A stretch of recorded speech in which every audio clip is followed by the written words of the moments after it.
Today I am going to deliver the lecture on MBO, in which I will cover the meaning of MBO, definition of MBO, assumptions of MBO, process of MBO, advantages of MBO, limitations and nature of MBO. Clear? So let's start with the topic of MBO. ठीक है?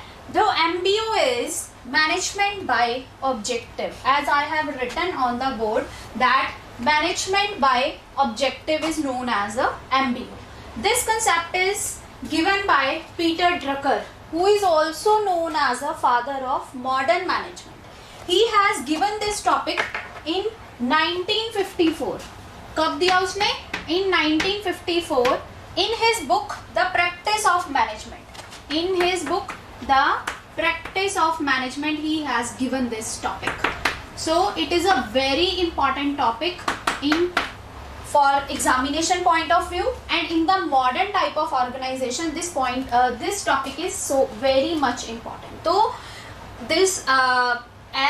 let's begin with the MBO. So MBO is other names. अगर हम MBO के other names की बात करें तो that is the management by results. मतलब कि आप जो रिजल्ट्स के थ्रू आप जिस चीज को मैनेज करते हो that is known as a management by result, and it is also known as a pride.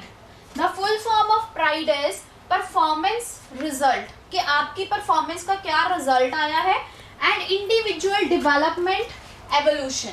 ठीक है, और इंडिविजुअल पर्सन्स की डेवलपमेंट पे भी हमने मेन कॉन्सेंट्रेट करना है. That is the main part of the MBO. So these are the other two names for the MBO. That is, one is management by results and the second is pride. That is performance result and individual development evolution. Clear point?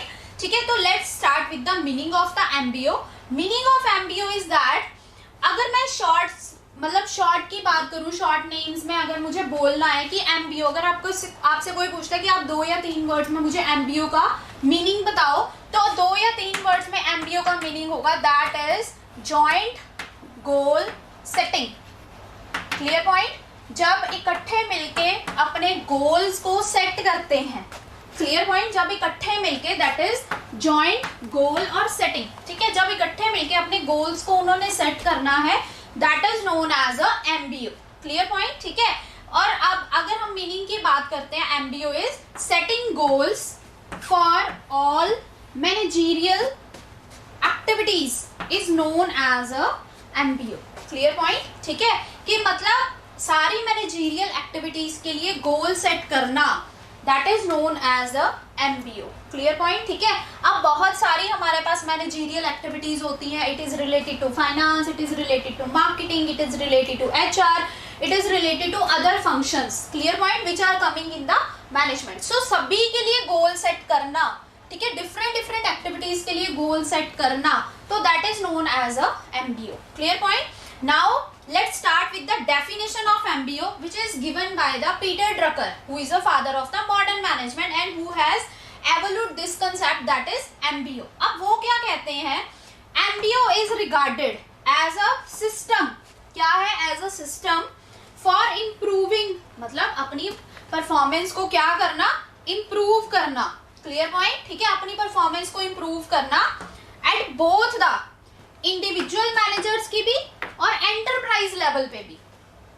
Clear point? ठीक है, मतलब individual जो manager है वो खुद अपने लिए काम कर रहे हैं, उनके लिए भी उनकी परफॉर्मेंस को इम्प्रूव करना, मतलब उनके बेनिफिट्स के लिए काम करना, और एंटरप्राइज के जो ओवरऑल ऑब्जेक्टिव है उनको अचीव करने के लिए भी हेल्प करना as a whole.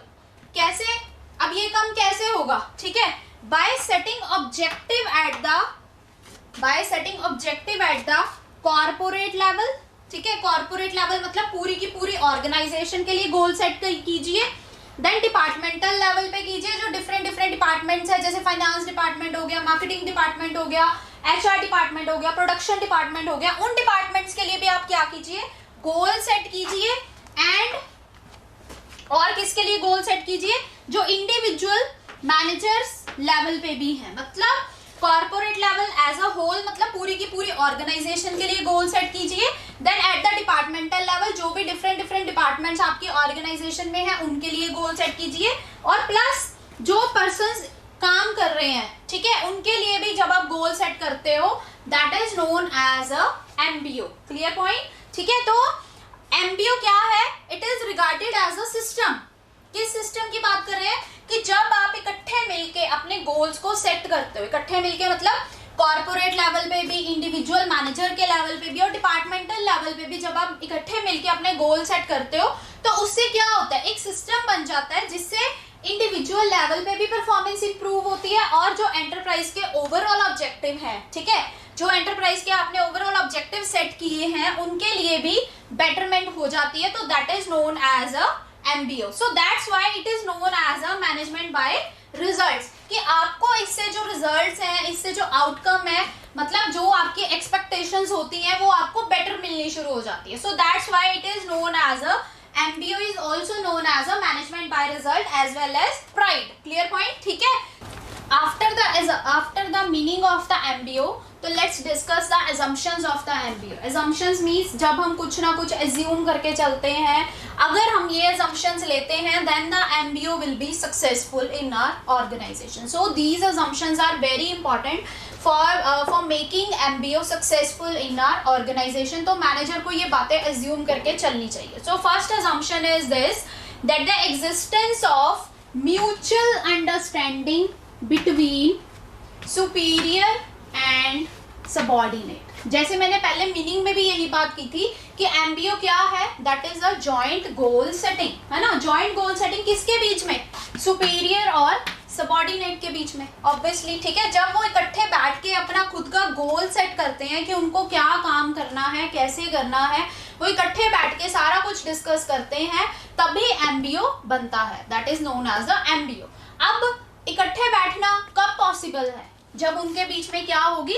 Mutual understanding होगी, मतलब वो एक दूसरे को समझेंगे, एक दूसरे से उनकी अच्छी बननी चाहिए, तभी वो एक दूसरे के साथ काम कर सकते हैं। अगर किसी की नहीं बन रही है अपने सुपीरियर के साथ या सुपीरियर की अपने सबॉर्डिनेट के साथ नहीं बन रही है तो MBA can't be successful. Clear point. So first जो assumption हम मान के चलते हैं in MBO, that it needs the mutual understanding between superior as well as subordinates. Clear point, ठीक है। तो दोनों के बीच में अच्छी बननी चाहिए, दोनों के बीच में बेटर कम्युनिकेशन होनी चाहिए, दोनों एक दूसरे से प्रॉब्लम शेयर करते रहने चाहिए, ठीक है। दोनों मतलब एक दूसरे के साथ उनके म्यूचुअल अंडरस्टैंडिंग बेटर होनी चाहिए, कोऑर्डिनेशन होना चाहिए उनका, ठीक है। Then the next point is कि employees can perform better. Employees perform better कर सकते हैं जब उनको ये पता हो कि उनसे क्या एक्सपेक्ट किया जा रहा है, कि उनके जो मैनेजर है वो उनसे क्या एक्सपेक्ट कर रहा है। Clear point. कि एक मैनेजर की अपने एम्प्लॉइज के साथ, एम्प्लॉइज से क्या उम्मीद है, वो क्या चाहता है कि वो कितने टाइम में मुझे काम करके दे, उनको कितनी डेडिकेशन की जरूरत है, वो कैसे काम करके दें, किस तरह से उनको रिपोर्ट करे। जब उनको ये पता होगा एम्प्लॉइज को, तो वो क्या कर सकते हैं, बेटर परफॉर्म कर सकते हैं। जब किसी को ये पता होता है कि उनसे क्या एक्सपेक्ट किया जा रहा है, मतलब वो क्या चाहते हैं, क्या करना चाहिए ऑर्गेनाइजेशन की बेटरमेंट के लिए, तो वो बेटर परफॉर्म कर सकते हैं जब उनको क्लियरली पता हो कि उनको उनका क्या काम है। क्लियर पॉइंट, ठीक है। Then the next point is it is assumed that employees are interested in formulation of plans, ठीक है।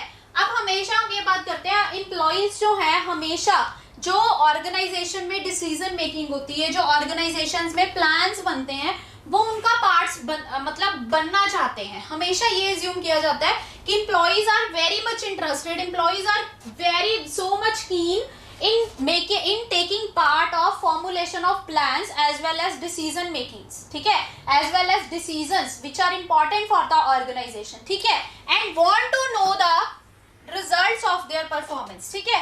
अब उनको ये भी पता लगाना चाहते होते हैं कि अगर वो ये वाला काम करेंगे, ठीक है, अगर वो ये वाले ऑब्जेक्टिव अचीव करेंगे तो ऑर्गेनाइजेशन को क्या बेनिफिट होगा, ठीक है। फिर अगर ऑर्गेनाइजेशन को ये वाला बेनिफिट हो रहा है तो उनको उनकी परफॉर्मेंस से क्या बेनिफिट होगा, उनको क्या इंसेंटिव मिलेंगे, want Fairlie rewarded for their performance. Clear point, ठीक है। फर्स्ट ऑफ ऑल क्या है, इसमें मैंने 3 पॉइंट्स कवर कर लिए। फर्स्ट कौन सा है कि employees are interested in formulation of plans as well as decision making which is very crucial for organisation, मतलब they want to be a part of the important decision making process of the organisation. Clear point, ठीक है। Then उसके बाद second part वो ये चाहते हैं कि जब वो परफॉर्मेंस देते हैं, ठीक है, जब वो कोई भी ऑब्जेक्टिव अचीव करते हैं, जब उनकी परफॉर्मेंस जो है ग्रुप परफॉर्मेंस में कंबाइन हो जाती है, तो उससे ऑर्गेनाइजेशन को क्या बेनिफिट होता है। अगर ऑर्गेनाइजेशन को ये बेनिफिट हो रहा है तो उनको क्या बेनिफिट होगा, मतलब उनको क्या इंसेंटिव्स मिलेंगे, चाहे वो फाइनेंशियल फॉर्म में है, चाहे वो नॉन फाइनेंशियल फॉर्म में है, चाहे वो मॉनेटरी फॉर्म में है, मतलब पैसे के रिलेटेड है, या वो अदर फॉर्म में है। क्लियर पॉइंट, ठीक है। तो वो ये भी चाहते हैं। तो 3 parts are being covered. So these are the assumptions of the management by objective, कि जहां पे हमने ये पढ़ा कि फर्स्ट ऑफ ऑल जो सुपीरियर और सबऑर्डिनेट है, अगर उन्होंने इकट्ठे अपने गोल्स को सेट करना है तो उनके बीच में अंडरस्टैंडिंग होना बहुत ज्यादा जरूरी है। क्लियर पॉइंट, उनके बीच में अच्छी बननी चाहिए। Then the second point we have covered that कि एम्प्लॉइज तभी बेटर परफॉर्म कर सकते हैं जब उनको ये पता हो कि उनका जो मैनेजर है उसकी क्या एक्सपेक्टेशंस है, वो क्या चाहता है कि ये काम कैसे हो, क्या करना चाहिए एम्प्लॉइज को, ठीक है। देन एम्प्लॉइज हमेशा से ये बात मतलब ये कहते हैं कि हमें इंपॉर्टेंट डिसीजन मेकिंग में पार्टिसिपेट करना है, एंड इससे ऑर्गेनाइजेशन को क्या बेनिफिट होगा, या अगर ऑर्गेनाइजेशन को ये वाला बेनिफिट हो रहा है तो उससे उनको क्या बेनिफिट होगा, तो they are assuming this thing. Clear point, कि उनसे उनको क्या बेनिफिट होगा अगर वो अपने ऑब्जेक्टिव अचीव करते हैं, ऑर्गेनाइजेशन के लिए बेटरमेंट के लिए काम करते हैं, तो उनसे उनको क्या फायदा होगा, प्लस ऑर्गेनाइजेशन को क्या फायदा होगा, ये भी वो बात हमेशा जानना चाहते हैं। Clear, so these are the assumptions of the management by objectives. Now